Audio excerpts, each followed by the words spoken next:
Maridala Gómez, buenos días y bienvenida. Buen viernes, ¿cómo estás? Gracias, muy buen día, Carmen. Gracias, Muy Anabel. bien ¿Cómo todo. estás? Anabel Hernández, buenos días. ¿Qué tal, Carmen Maridale Auditorio? Muy buenos días. Gracias, pues Maridali, estábamos escuchando lo que preguntó Reinaide Ramírez a la presidenta sobre el tema de los mineros, ingenieros geólogos, las personas que fueron privadas de su libertad y por lo pronto 5 de ellas se ha podido saber que perdieron la vida. ¿Qué decir al respecto? Tú has dicho aquí cosas tremendas, has presentado informaciones muy graves de las cuales hemos dado cuenta, pero ¿en qué punto estamos según lo que puedes saber? Bueno, Carmen, eh, definitivamente no hay confusión. Sabían perfectamente que estas personas eran especialistas en diferentes campos y que estaban haciendo tareas de exploración, en efecto, y que también estaban avalando si se había, dónde se explotaba y cómo se amplificaba esta mina. Hay una identificación clara porque el campamento donde estaban estaba muy cerca de la mina y entonces no, además de que estaban perfectamente identificados, es decir, una de las características para poder operar la mina es que prácticamente daba los nombres y la cantidad de personas que estaban en el lugar trabajando. Así era el control que tenía el casco, su grupo y en general el grupo de Guzmán Loera, muy vinculado en este caso con el 40 que operaba fundamentalmente en Mazatlán. En este caso, sabían la cantidad de personas, qué estaban haciendo, y como dije, se hacía un pago mensual de 200,000 pesos. Cuando pretendieron incrementar el costo de esta extorsión, porque esos 200,000 pesos era por solo estar ahí de manera segura. Cuando se incrementó el costo o pretendieron los enviados del casco que se pagara la mitad de lo que se iba a explotar o que se estaba explotando, pensaba explotar de la mina, pues los propietarios, los administradores, las personas administradoras dijeron que no y aumentaron en 250, cerca de 300,000 pesos, tratando de hacer un espacio de negociación. Y en este contexto de amenazas, de presiones, es donde se da el secuestro de las personas trabajadoras. Y este secuestro se pide a cambio de este secuestro por cada una de esas personas 10 millones de pesos para entregarlas. En una operación que era demasiado veloz, que se pretendía que se diera ese dinero en unos días, en unos cuantos días, sin posibilidad siquiera de negociación alguna. Esto ha llevado al reconocimiento de cuatro polígonos que estarían ubicados y que estarían bajo dominio de este personaje que está al servicio de los hijos de Guzmán Loera y que era una zona en donde ellos dominaban desde hace varios años, fueron extendiendo su dominio, las presiones y amenazas sobre la población que no podía decir nada. Es una zona ferretera, a la que está ahí en el verde, y cuando empezaron a tener información de dónde podrían estar las personas, cuando ya empezaron las investigaciones ante la desaparición, encontraron primero tres fosas cerca del poblado, del Panteón, y en la extensión en esta búsqueda es que integran estos cuatro polígonos y es donde encuentran más de 20 fosas, adicionalmente a las que encontraron en la zona cercana a la Comunidad del Verde.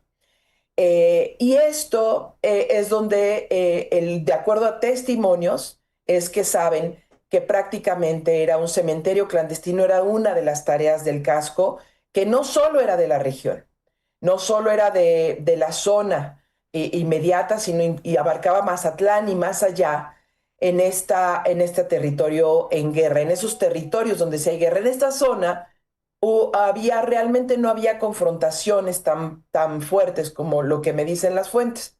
Pero además voy a dar un dato más, Carmen, porque con esto cierro con los datos que ya hemos mencionado, es que de los cuerpos que se han encontrado en estas primeras fosas, que calculan que son más de 100, 120, 130 personas ahí, al menos 5 personas tendrían la nacionalidad americana, es decir, y la doble nacionalidad México-americana.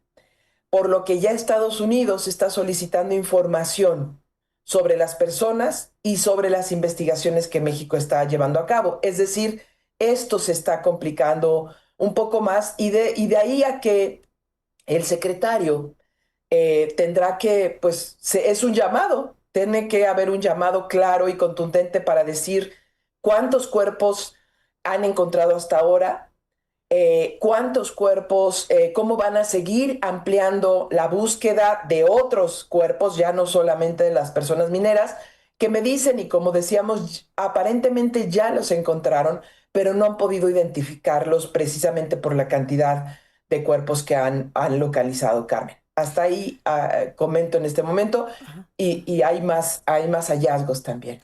Anabel, ¿cómo andas con el tema? Querida Carmen, creo que en este caso hay varios elementos que tienen que ponerse también sobre la mesa.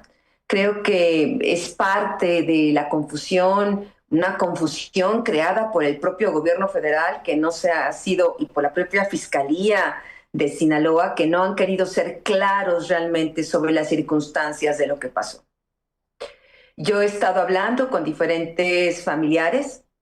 Algunos de verdad prefieren ni siquiera decir sus nombres o apellidos por temor a represalias no solo por parte de la criminalidad organizada, sino temen represalias por las propias autoridades. Este plagio que ocurrió el 23 de enero pasado ocurrió a las 7 de la mañana, así lo coinciden los familiares y lo señala el reporte oficial, las fichas oficiales de desaparición. Y esto no ocurrió en una montaña lejana, en un lejano poblado, no ocurrió en El Verde, no ocurrió cerca de la mina. Esto ocurrió en el fraccionamiento La Clementina, que se ubica en la cabecera municipal de Concordia, a unos... Checando el mapa, dónde está el fraccionamiento y dónde está el Palacio Municipal, está como a 3 cuadras del Palacio Municipal. Es decir, esto ocurrió ante la vista a las 7 de la mañana, pues sabemos cómo son las dinámicas laborales en México. A las 6, 7 de la mañana ya las calles están en movimiento, la gente ya está viendo panaderías o tortillerías, ya hay actividad, ya hay presencia de personas, sobre todo estamos hablando de la cabecera municipal. Concordia está esta cabecera municipal que, por cierto, es bastante pintoresca, parece casi un pueblo mágico, es muy bonito, parece, al menos eso se ve en las fotografías. Y después están todas estas comunidades, como El Verde, como diferentes otros puntos donde sí ya están lejanos, incluso Pánuco, la parte de Pánuco, donde ya estaba la extracción, donde está ya la exploración de la minería, eso sí está lejano. Pero lo que es el lugar donde estos 10 mineros fueron extraídos era en las narices del gobierno municipal, que por cierto, el alcalde es Óscar Zamudio, un morenista que gobierna ahí desde finales de 2024. Concordia ha sido parte de la guerra desde que estalló esta situación entre los Chapitos y los Zambada. Yo estuve revisando una serie de expedientes, de informes militares, donde se afirma categóricamente que al menos de 2018, 2020, 2021, quien tenía el control territorial de Concordia y parte de esa zona era en conjunto el cártel de Sinaloa. Y ponen ahí en el informe tanto los Chapitos, como el Mayo Zambada. Aparecen sus fotografías en el informe militar, es decir, era una zona que, dijéramos, cuando no estaban peleados, cuando eran la familia criminal feliz, no, el clan criminal feliz, pues dijéramos, era una zona donde los dos grupos criminales tenían presencia. ¿Por qué las autoridades, por qué no actuaron inmediatamente? cuando son 3 vehículos, al menos 3 vehículos, por la reconstrucción que estoy haciendo con testigos ya directos de los hechos. 3 vehículos que entran a este fraccionamiento, a 3 calles del Palacio Municipal, repito, en la cabecera municipal. ¿Por qué ninguna autoridad actuó de inmediato para tratar de rescatarlos o para buscarlos inmediatamente? ¿Qué diferencia hubiera habido en eso? Hay destacamentos militares, Carmen. Hay destacamentos militares que se pusieron en diferentes puntos de Concordia, justamente porque en septiembre, octubre del 2024, ya en plena guerra entre los Chapitos y la llamada Malliza, incluso hubo cierres carreteros en la autopista Villa Unión Durango. Hubo trailers atravesados, hubo los llamados ponchallantas. Concordia estuvo en un grave problema durante esas horas, pues porque había estas confrontaciones criminales. Se supone que en base a eso es que se ponen al menos 2, 3, lo que son bases militares que se supone que iban a ser permanentes. ¿Dónde están estas autoridades? ¿Cómo pudo pasar eso de nueva cuenta? No en la madrugada, pasó a las 7 de la mañana. En pleno corazón del municipio. ¿Por qué las autoridades no hicieron? A mí me parece muy extraño. Yo tengo incluso otra información que habrían sido en estas hipótesis que estamos planteando como periodistas, porque al final hasta el momento son hipótesis. Yo la hipótesis que tengo es que habrían sido los Cabrera Sarabia, el clan que opera en Durango, también parte del cártel de Sinaloa, que ha cometido una serie de extorsiones a mineras en Durango, en Coahuila y en Zacatecas y en el propio Sinaloa, particularmente en Cozalá. Es decir, la minería en México ha sido parte del botín de estos criminales que pueden actuar impunemente. Es tremendo. El tema es, a mí lo que me habían informado desde el jueves de la semana pasada y que yo fui cauta en no señalar el viernes porque en ese momento me parecía realmente precipitado, tenía que tener más elementos para afirmarlo. La información que yo tengo es que el gobierno de Claudia Sheinbaum sabe desde antes de que terminara el mes de enero que los 10 mineros, por desgracia, ya no estaban con vida. Y todo indica, al menos hasta este momento, que todo esto se ha manejado a cuentagotas para contener un escándalo mayúsculo donde no solo se refiere a la minera o a su descuido con los trabajadores, no solo se refiere al marco en medio de la criminalidad donde estaban trabajando los mineros, sino parte de las autoridades que hacían ante esta dinámica. Incluso en esta situación, en esta hipótesis que está manejando Maridalia, del casco, de todo esto, dijéramos que era este personaje el que controlaba la zona o cualquier otro. El punto es, si esto era tan público, ¿qué hacían las autoridades al respecto? Ahí habría que preguntar a una cadena de corresponsabilidad.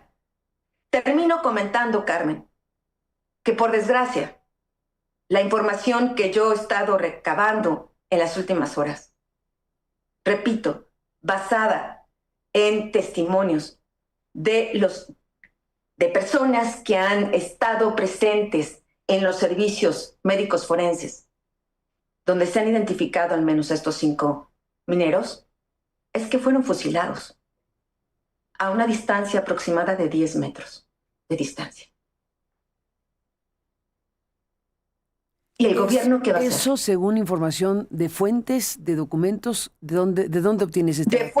De fuentes que hicieron reconocimientos de cuerpos.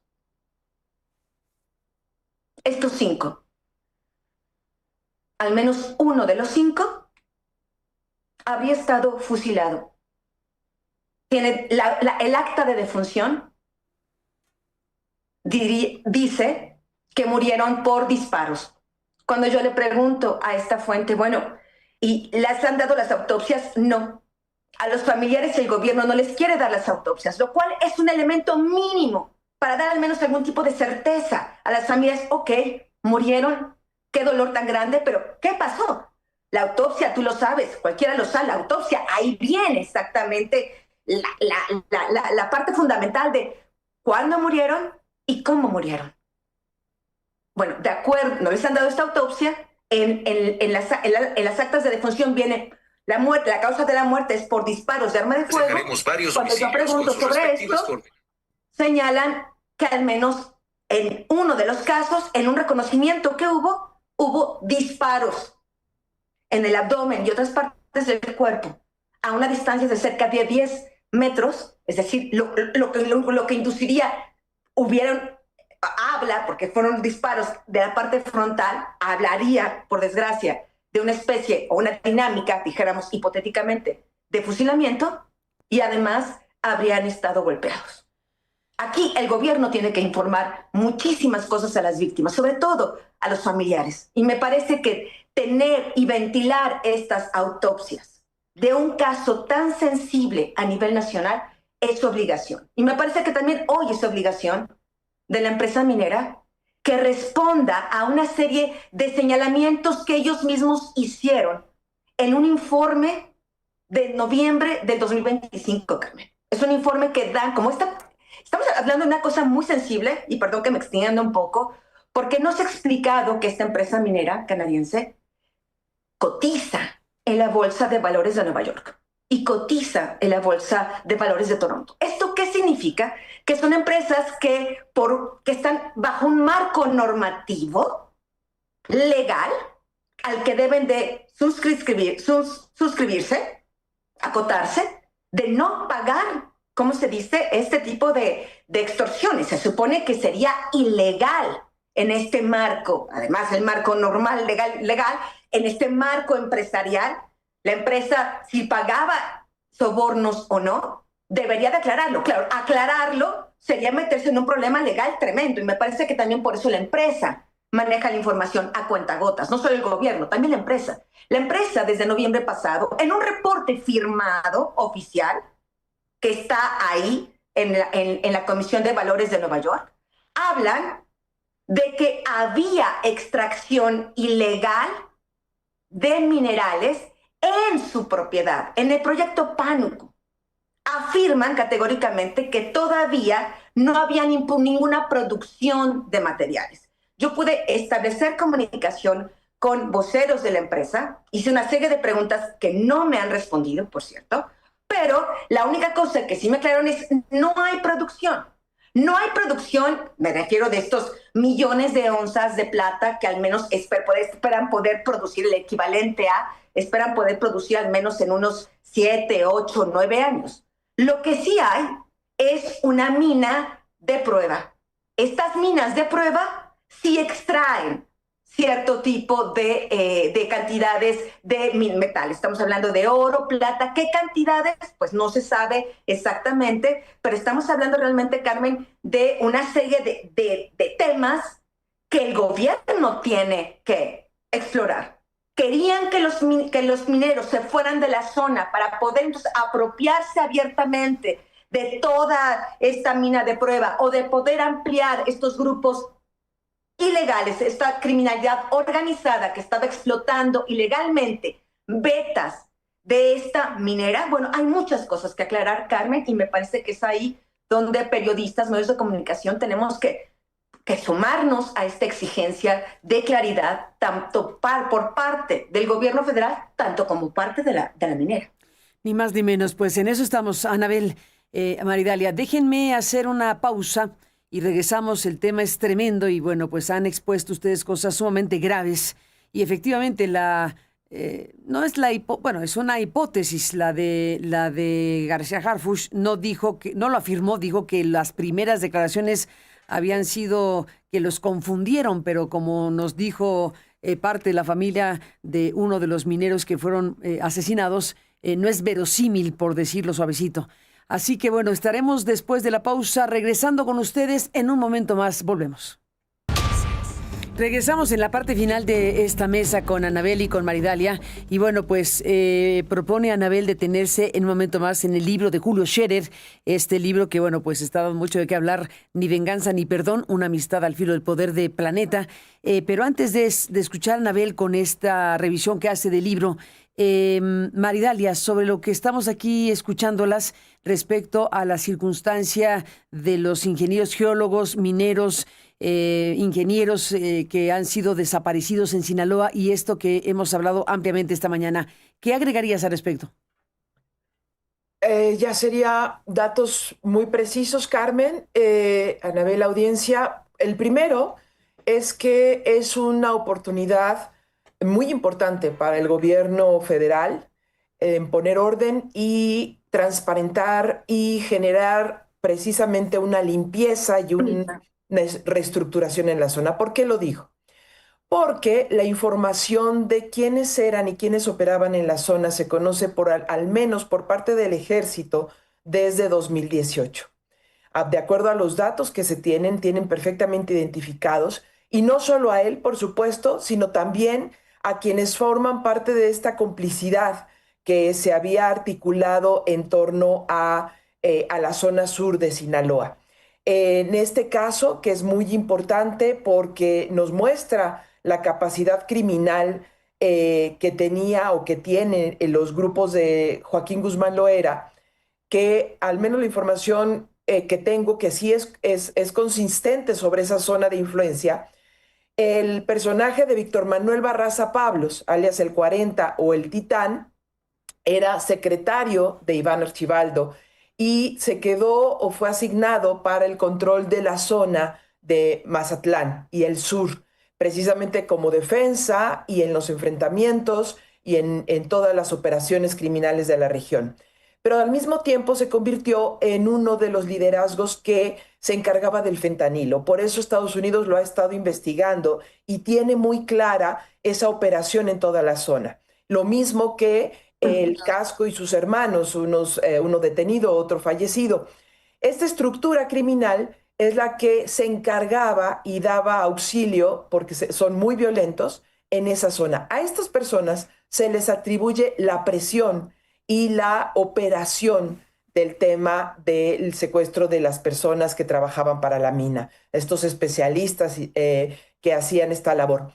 ¿Dónde está el gran problema, Carmen? Sí, como dice Anabel, la mina, aunque en abril paró por temas de seguridad y logró llegar a un acuerdo, en realidad no denunció tampoco a tiempo. No, y allí, en esa zona que domina el Casco y su familia y además su grupo, se fueron apoderando de casas, asesinando a personas de la comunidad. Y la comunidad, la que no fue desplazada de manera violenta, por obligada, que se quedó, pues prácticamente estaba silenciada. No hay autoridad realmente, no hay Estado, presencia del Estado. Y eso también es una responsabilidad del gobernador y del exgobernador, y que también tendrían que ser investigados. ¿Por qué no informaron? ¿Por qué no dieron datos? ¿Por qué no se dio así como la minera misma? Pero hay otro dato más también, Carmen.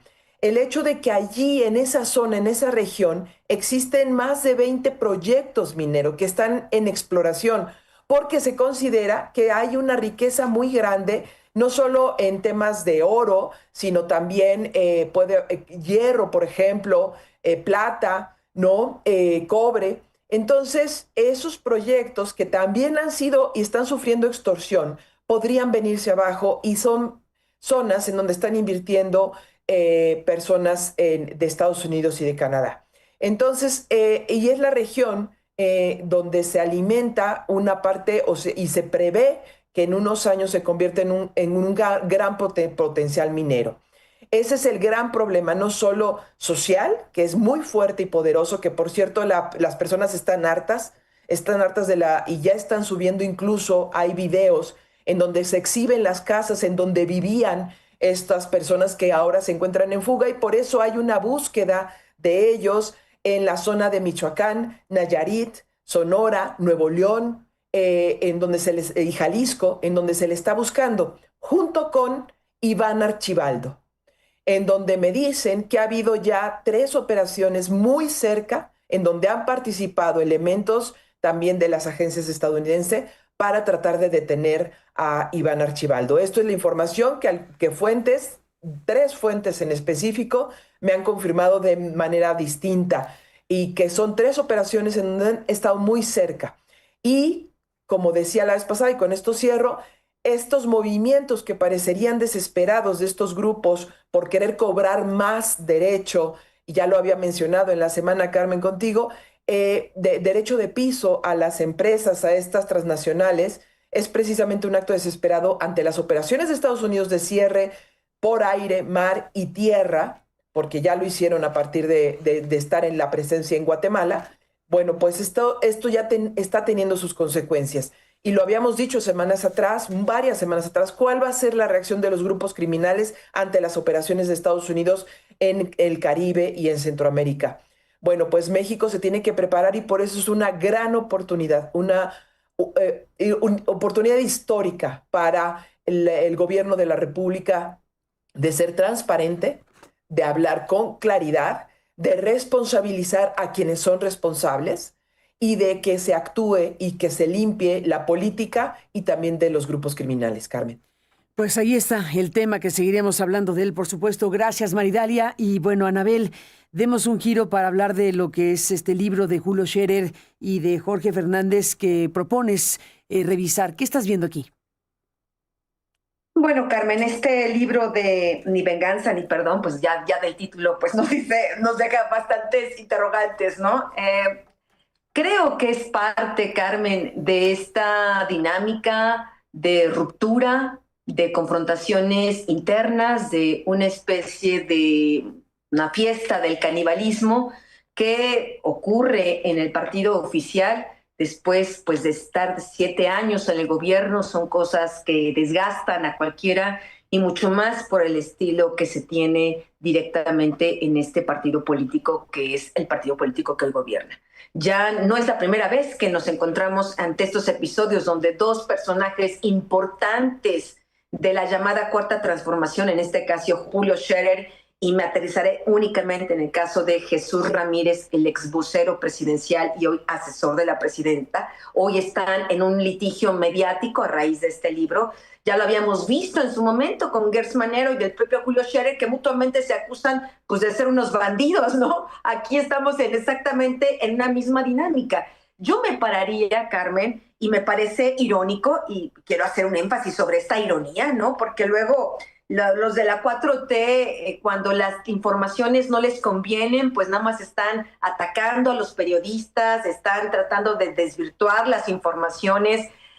Uno de los ataques más importantes, el más importante, que hace Julio Scherer a Jesús Ramírez está basado en la investigación que publiqué el año pasado. Recordarás, Carmen, lo platicamos ampliamente en tu programa, sobre estas denuncias hechas en contra de diferentes gobernantes morenistas, Américo Villarreal, Rocha Moya de Sinaloa, el propio Adán Augusto Santiago, el propio Jesús Ramírez, el propio Andrés Manuel López Obrador. Son dos denuncias que se presentan y fui la periodista que lo reveló en mi podcast y luego lo comenté ampliamente en tu programa. Una denuncia en Nueva York y otra denuncia en Texas. Pues prácticamente lo que hace Julio Scherer es hacer un copy-paste de mi investigación y le da todo este peso de credibilidad de, bueno, estas son los señalamientos que se están haciendo a Jesús Ramírez. Él lo da, pues, por bueno, lo legitima el propio Julio Scherer. Incluso se copia una de las frases que me dice Eddie Pintor, a quien entrevisté en marzo del año pasado, justamente en el contexto de esta investigación. Recordarás, estaba también la señorita Jocelyn Hernández y otros personajes cuyos testimonios fueron presentados en estas dos cortes federales en Nueva York y Texas. Y bueno, en el marco de mi investigación, de tratar de entender, bueno, qué de todo esto tiene más sustancia que otros elementos. Puede haber, bueno, Eddie Pintor, que era amigo de Sergio Carmona, todo esto tiene que ver con el rey de Huachicol, Sergio Carmona. Él me afirma categóricamente, Sergio Carmona estaba ya colaborando con la DEA, Sergio Carmona. De hecho, lo matan algunos días después de haber comenzado a ser colaborador con la DEA. Y Eddie Pintor habla de una frase donde el propio Sergio Carmona le llama a Eddie Pintor, porque eran amigos de una asociación religiosa, se habían conocido ahí. Y bueno, en este marco, Sergio Carmona le habría dicho, a mí me están preguntando y yo voy a hablar de todo. Estas frases las copia pues Julio Scherer en su libro, y ahora es justamente esta parte que es parte del litigio que tiene ahorita con Jesús Ramírez. Yo lo pongo ahí sobre el escritorio, sobre el conocimiento de la opinión pública. Debería Julio Scherer dar crédito, creo que debería dar crédito, les faltó ahí poner de dónde venía la información, pero efectivamente, Carmen, estas investigaciones se están llevando a cabo en Nueva York, y no solo con Jesús Ramírez, sino con una larga lista de personajes políticos de la Cuarta Transformación que habrían sido beneficiadas con dinero ilícito de Sergio Carmen. Pues ahí está el tema. Anabel, gracias por estar aquí. Maridalia, gracias a las dos. Seguiremos hablando. Buen día. Muy buen día, Carmen. Buenos días. Gracias a las dos por estar en el programa. Anabel Hernández y María Idalia Gómez en Aristegui Noticias.